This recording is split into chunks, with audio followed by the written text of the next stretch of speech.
नमस्कार विद्यार्थियों। पाश्चात्य राजनीतिक विचारकों का हम अध्ययन कर रहे थे। बेंथम के उपयोगितावाद का हमने अध्ययन किया। आज हम बेंथम के उपयोगितावाद के अंतर्गत जे.एस. मिल ने क्या संशोधन किए हैं उसके बारे में आज हम अध्ययन करेंगे। जे.एस. मिल बेंथम का एक बहुत कह सकते हैं कि बहुत तीव्र स्मरण शक्ति वाला, तीव्र अनुगामी, अच्छे कह सकते हैं उसके विचारों को और ज्यादा आगे बढ़ाने वाला उसका एक शिष्य था। जब इनके मिल के पिता ने बेंथम से मिल को मिलवाया था तो उन्होंने बेंथम से ये कहा था कि ये आपके विचारों को आगे बढ़ाएगा। हालांकि मिल के पिता की बात बिल्कुल सत्य सिद्ध हुई। मिल बेंथम के उपयोगितावाद को उन्होंने अपने दर्शन में लिखा भी है कि उपयोगितावाद उनके जीवन का अर्थ है, दर्शन है, ध्येय है, लक्ष्य है। लेकिन बेंथम के उपयोगितावाद के अंतर्गत मिल ने कुछ ऐसे संशोधन कर दिए कि वो उपयोगितावाद का संशोधन नहीं रहकर एक नया रूप ही हमारे सामने देखने को मिलता है। उपयोगितावाद, जब बेंथम ने उपयोगितावादी विचारधारा को बताया था और उपयोगितावाद के दर्शन के अंतर्गत लोगों ने जब इसका अध्ययन किया तो बहुत से लोगों ने इसकी आलोचना की। मिल का प्रमुख लक्ष्य तो यही था कि इन आलोचनाओं से इसकी रक्षा की जाए, लेकिन आलोचना से रक्षा उन्होंने इतनी ज्यादा कर दी कि ये जो उपयोगितावादी विचारधारा है यही परिवर्तित हो गई। तो मिल ने अपने उपयोगितावादी विचारधारा के अंतर्गत जो संशोधन किए, क्यों संशोधन किए उसके भी कारण है कि बेंथम की एक बुक थी साक्ष्यवाद की उत्पत्ति, और इस पुस्तक का जब मिल ने संपादन किया तो उसे बहुत ज्यादा मानसिक श्रम करना पड़ा था। उनका शारीरिक स्वास्थ्य भी प्रभावित हुआ था और इतना ज्यादा मानसिक कष्ट उन्होंने उठाया कि उनको ये लगा कि जो सुखवाद की जो धारणा है वो वास्तव में एक विरोधाभासी धारणा लगी। तो उन्होंने ये देखा जब उस पुस्तक का संपादन कर रहे थे कि सुख की जब हम प्राप्ति करने का प्रयास करते हैं तो उससे सुख प्राप्त नहीं होता, बल्कि सुख अपरोक्ष रूप से प्राप्त होता है। इसको हम ऐसे भी कह सकते हैं कि सुख, अपने सुख की प्राप्ति का जब हम प्रयास करते हैं तो वो सुख हमें प्राप्त नहीं हो सकता, बल्कि जब हम अन्य के सुख का प्रयास करते हैं तो सुख अप्रत्यक्ष रूप से ऐसे ही प्राप्त हो सकता है। मतलब उन्होंने ये भी कहा कि बुद्धि के तत्व को जब हम बहुत ज्यादा जोर देते हैं, ज्ञान के तत्व के ऊपर बहुत ज्यादा जोर देते हैं, तो भावात्मक जो सुख एक भावात्मक रूप से है वो कहीं न कहीं दूर हो जाता है। दूसरा उनका कारण ये था कि उनकी पत्नी जो टेलर थी, हैरियट टेलर, उनसे उनका प्रेम संबंध रहा, तो उनका रागात्मक दृष्टि से जो उन्हें सुख की प्राप्ति हो रही थी वो बेंथम की विचारधारा में उन्हें कहीं देखने को नहीं मिलती थी। इसलिए वो ये चाहते थे कि उपयोगितावादी जो धारणा है उसमें कुछ परिवर्तन करने की आवश्यकता है, और इस परिवर्तन करने के संदर्भ में जैसे उस समय जो काव्य रचनाएं थी, जो अन्य दार्शनिकों के विचार थे, उसका भी उनके ऊपर प्रभाव पड़ा। और इस चक्कर में जैसे मैक्सी ने कहा है कि उपयोगितावाद की पुनर्समीक्षा में बेंथम की धारणाओं का बहुत कम अंश रह गया है। यानी कि बेंथम ने जो उपयोगितावाद की धारणा बताई थी, मिल ने जो संशोधन किया, पुनर्समीक्षा की, उसमें उनका बहुत कम अंश रह गया है। मिल की जे.एस. मिल की जो पुस्तक थी यूटिलिटेरियनिज्म यानी कि उपयोगितावाद, उसके अंतर्गत उन्होंने उपयोगितावाद का संशोधित विचार प्रस्तुत किए हैं। तो उपयोगितावाद के अंतर्गत जैसे आशीर्वादम के शब्दों में भी हम कह सकते हैं कि मिल ने बेंथम की कठोर नैतिक मान्यताओं को नम्र बना दिया, परंतु ऐसा करके उसने उपयोगितावाद को अधिक मानवीय परंतु साथ ही साथ स्थिर और दृढ़ बना दिया। कहने का तात्पर्य ये है कि बेंथम का जो उपयोगितावादी विचारधारा है वो नैतिकता की दृष्टि से कह सकते हैं कि भौतिकतावादी विचारधारा थी, उसे मील ने एक नैतिक विचारधारा के रूप में परिवर्तित कर दिया। तो उपयोगितावाद का जो मूल था वो ही परिवर्तित हो गया। तो क्या क्या संशोधित रूप उपयोगितावाद के अंतर्गत देखने को मिलते हैं? तो पहला, सुखों में गुणात्मक भेद। बेंथम ये मानते हैं कि सुख के अंतर्गत मात्रात्मक भेद हो सकता है। कोई सुख ज्यादा हो सकते हैं, कोई सुख कम हो सकते हैं, लेकिन सुख की अनुभूति यानी कि गुणात्मक दृष्टि से सभी सुख एक ही जैसे है। जैसे आपको खेल में भी उतना ही आनंद आ सकता है जितना कविता पाठ में आनंद आ सकता है। मील ने उसको बिल्कुल भी परिवर्तित कर दिया। उन्होंने ये कहा कि सुखों में सिर्फ मात्रात्मक भेद ही नहीं होता, बल्कि गुणात्मक भेद भी होता है। जो ज्ञानी पुरुष है, जो समझदार व्यक्ति है, उन्हें जिन चीजों में सुख प्राप्त होता है, जो मूर्ख व्यक्ति है, मूढ़ मनुष्य है, उन्हें उन सुखों में बिल्कुल भी सुख प्राप्त नहीं होता। कुछ सुख ऐसे होते हैं, जैसे बौद्धिक सुख हम कह सकते हैं, वो सुख शारीरिक सुख की तुलना में अवश्य ही श्रेष्ठ होते हैं। जैसे कोई व्यक्ति दूसरों के कल्याण में अपना जो भौतिक सुख सुविधाएं हैं, वो उनको न्यौछावर करके भी वो सुख की अनुभूति करता है, और कोई व्यक्ति भौतिक सुख सुविधाओं को धारण करने में सुख की अनुभूति करता है। तो दोनों में गुणात्मक दृष्टि में भेद होता ही है। इसको हम ऐसे भी समझ सकते हैं कि कोई व्यक्ति दूसरों को खाना खिलाने में सुख की अनुभूति करता है, जो ज्ञानी है, समझदार है, नैतिक है, कर्तव्यनिष्ठ है, कल्याणकारी है, दूसरों को खाना खिलाने में सुख की अनुभूति करते हैं। और कुछ मूढ़ व्यक्ति दूसरों की थाली से छीनने में भी सुख का अनुभव करते हैं। तो दोनों के सुखों में गुणात्मक अंतर होता ही है, ये मील ये कहते हैं। और इसीलिए मील ने ये कहा है कि शारीरिक आनंद से बौद्धिक आनंद उत्कृष्ट है। इसमें क्यों उत्कृष्ट है वो भी उनको स्पष्ट करता है कि इससे मानसिक शांति प्राप्त होती है, और जो बौद्धिक आनंद है वो अधिक स्थायी होते हैं और अधिक सुरक्षित भी होते हैं। तो उन्होंने ये कहा कि जो बौद्धिक आनंद है, सुख है, और शारीरिक सुख, नेचुरल है, दोनों में गुणात्मक दृष्टि से अंतर है ही है। कोई व्यक्ति शारीरिक या भौतिक सुविधा की कोई चीज प्राप्त करता है, और कोई व्यक्ति दूसरों को कल्याण के लिए कार्य करता है। सुख दोनों है, लेकिन दोनों के बीच गुणात्मक दृष्टि से भी भेद कहा जा सकता है। तो मील ने इसके अंतर्गत परिवर्तन किया, और इसको स्पष्ट करते हुए मील ने यह भी कहा कि एक संतुष्ट सुअर होने की अपेक्षा एक असंतुष्ट मनुष्य होना श्रेष्ठ है, और एक असंतुष्ट मूर्ख होने की अपेक्षा एक संतुष्ट मूर्ख होने की अपेक्षा एक असंतुष्ट सुकरात होना श्रेष्ठ है।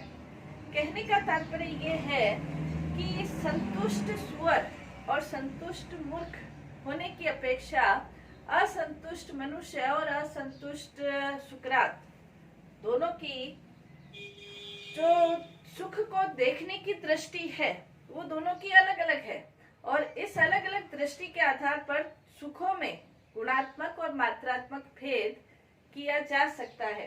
कहने का तात्पर्य ये है कि मील ने उपयोगितावाद के अंतर्गत सुखों में गुणात्मक भेद को स्वीकार करके सुख को सिर्फ नैतिक दृष्टि से प्रतिष्ठित करने की कोशिश की, जहां बेंथम सुख को भौतिक रूप से ही प्रतिष्ठित करने की कोशिश करता है।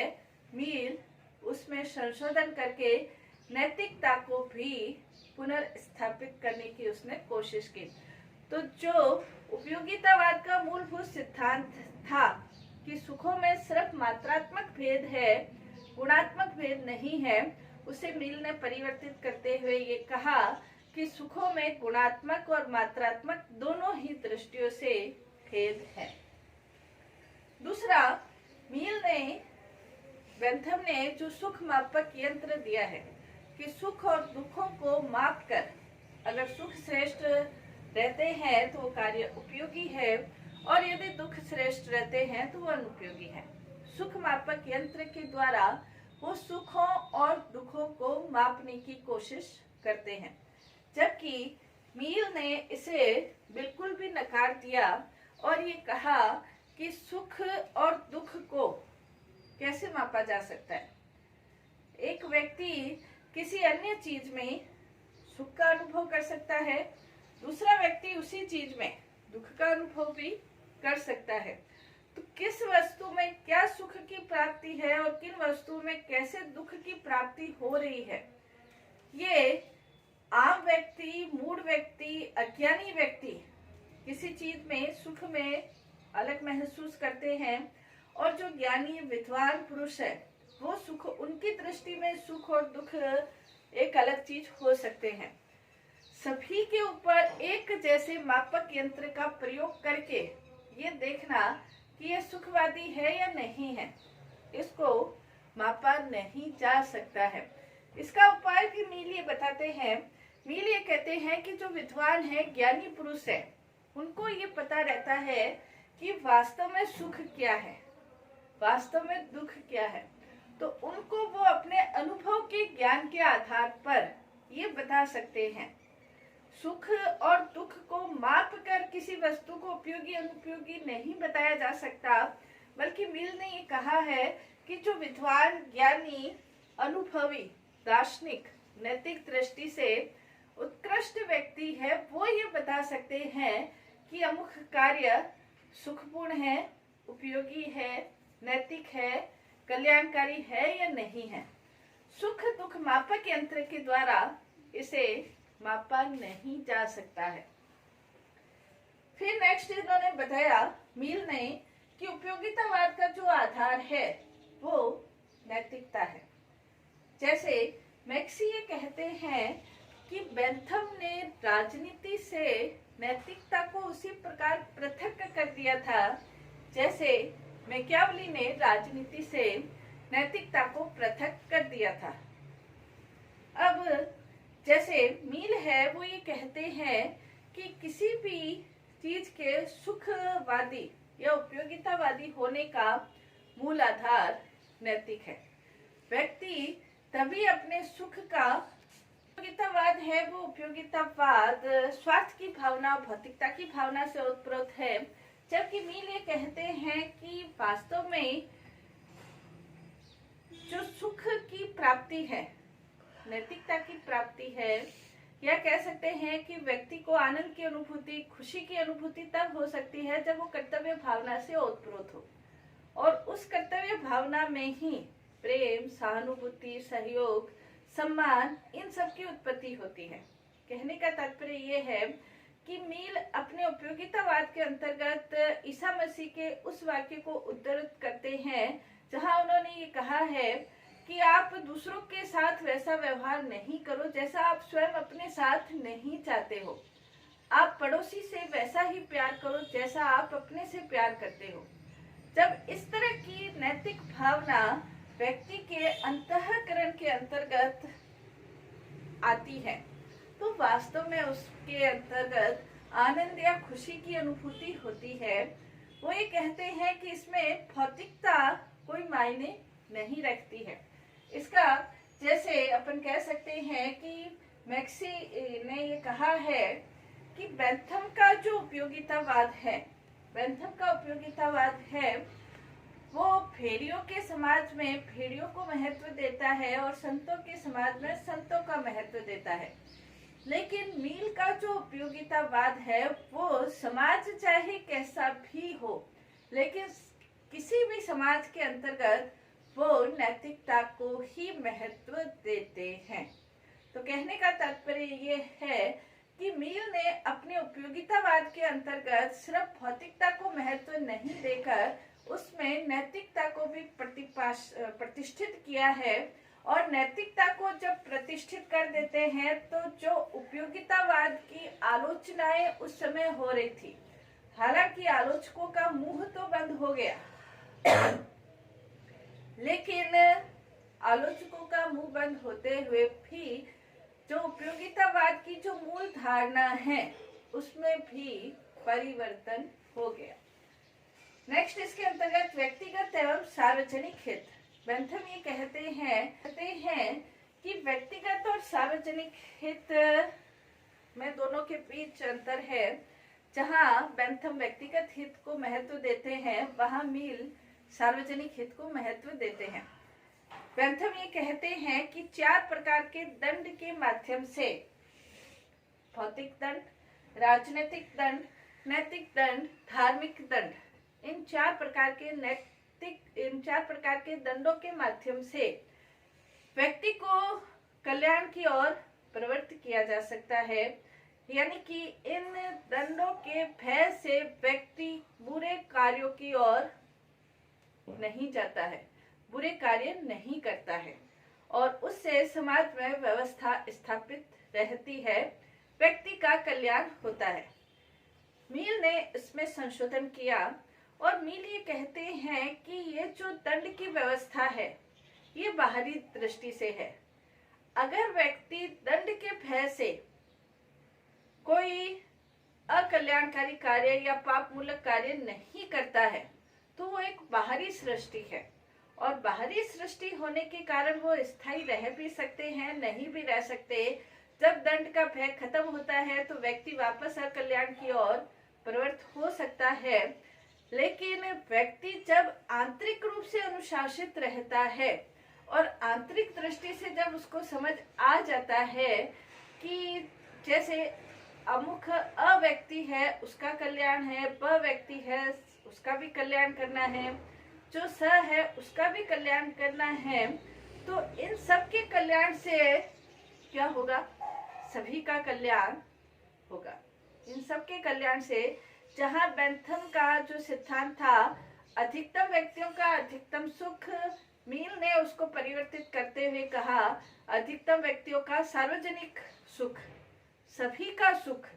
जब सभी के सुख के बारे में व्यक्ति जब सोचता है तो उसका खुद का कल्याण तो होता ही है। यानी कि बेंथम के उपयोगितावाद के अंतर्गत मील संशोधन करते हुए कहता है कि व्यक्ति जब अपने व्यक्तिगत सुखों के लिए प्रयास करता है तो उसे सुख की अनुभूति नहीं होती, लेकिन जब व्यक्ति के जीवन का उद्देश्य दूसरों का कल्याण, किसी ध्येय की प्राप्ति, किसी उद्देश्य की प्राप्ति, किसी आदर्श की प्राप्ति जब व्यक्ति के जीवन का उद्देश्य बन जाता है तो परोक्ष रूप से उसे सुख की प्राप्ति हो जाती है। मील ये कहना चाहते हैं कि जब हम सुखों को प्रत्यक्ष रूप से प्राप्त करने की कोशिश करते हैं तब वो सुख प्राप्त नहीं होते, बल्कि जब हम दूसरों के लिए कार्य करते हैं तो अपरोक्ष रूप से हमें सुख की प्राप्ति होती है। नेक्स्ट इसके अंतर्गत स्वतंत्रता संबंधी धारणा है, उसमें भी उनका अंतर है। बेंथम ये कहते हैं कि स्वतंत्रता जो है वो अनुगामी है, अग्रगामी नहीं है, जबकि मील का ये तात्पर्य है कि उपयोगितावाद के साधन के रूप में हम स्वतंत्रता को नहीं रख सकते हैं। स्वतंत्रता व्यक्ति के व्यक्तित्व विकास के लिए, उसके सुख की प्राप्ति के लिए, उसके जीवन के उपयोगिता के लिए आवश्यक है और ये उपयोगितावाद का साधन नहीं होकर वो स्वयं एक साध्य है। संपत्ति के संबंध में भी उनकी जो विचार है, बेंथम और मील के विचार दोनों के अलग अलग विचार है। जहां बेंथम ये बात करते हैं कि राज्य का कार्य में, लोगों के कार्य में हस्तक्षेप कम होना चाहिए, लेकिन संपत्ति के विषय में वो ये मानते हैं कि राज्य के द्वारा व्यक्तियों की संपत्ति के विषय में हस्तक्षेप नहीं किया जाना चाहिए। राज्य को संपत्ति के क्षेत्र में कोई हस्तक्षेप नहीं करना चाहिए। व्यक्ति संपत्ति प्राप्त करे उसमें आर्थिक क्षेत्र में मतलब राज्य ज्यादा हस्तक्षेप न करे, जबकि मील राज्य के कार्यों, राज्य को व्यक्ति के जीवन में कम हस्तक्षेप का समर्थन करते हुए भी वो ये मानते हैं कि संपत्ति के क्षेत्र में तो राज्य को अवश्य हस्तक्षेप करना चाहिए। जैसे मजदूर है, बच्चे हैं, स्त्रियां हैं, आर्थिक दृष्टि से उनका जीवन यापन कैसे हो, आर्थिक उन्नति कैसे हो, कल्याण कैसे हो, इसके द्वारा राज्य के द्वारा अवश्य ही कार्य किया जाना चाहिए, अवश्य ही कोशिश की जानी चाहिए। तो संपत्ति के संबंध में भी दोनों में भेद है। जैसे वेपर ये कहते हैं कि राज्य नैतिक उद्देश्य युक्त नैतिक संस्था है और राज्य को अपने नैतिकता पूर्ण कार्य करने के लिए हमेशा कार्य करते रहना चाहिए। राज्य का उद्देश्य न सिर्फ भौतिक सुख सुविधाएं अपने नागरिकों को प्रदान करना, सिर्फ ये उद्देश्य नहीं होना चाहिए, बल्कि राज्य का उद्देश्य व्यक्तियों में सद्गुणों की प्राप्ति कराने का, सद्गुणों की ओर अग्रसर करने का उद्देश्य भी होना चाहिए। क्योंकि जो समाज, जो नागरिक, जो राज्य नैतिक दृष्टि से संपन्न है, वही वास्तव में सुख प्राप्ति में सहयोगी बन सकते हैं या सुखी रह सकते हैं, अपन सीधा सा ये कह सकते हैं। और भौतिकता की ओर यदि कोई समाज अग्रसर होता है तो वो अपने कल्याण के लिए, वो भी स्थायी नहीं होता, कार्य कर सकते हैं। कहने का तात्पर्य ये है कि मील ने बेंथम के उपयोगितावाद में इतने अधिक संशोधन कर दिए कि मील ने स्वयं अपने शब्दों में ये कहा है कि मैं ऐसा पीटर हूँ जो अपने स्वामी को स्वीकार नहीं करता हूँ। यानी कि मील ने उपयोगितावाद में इतने संशोधन किए कि उपयोगितावाद ही परिवर्तित हो गया। धन्यवाद।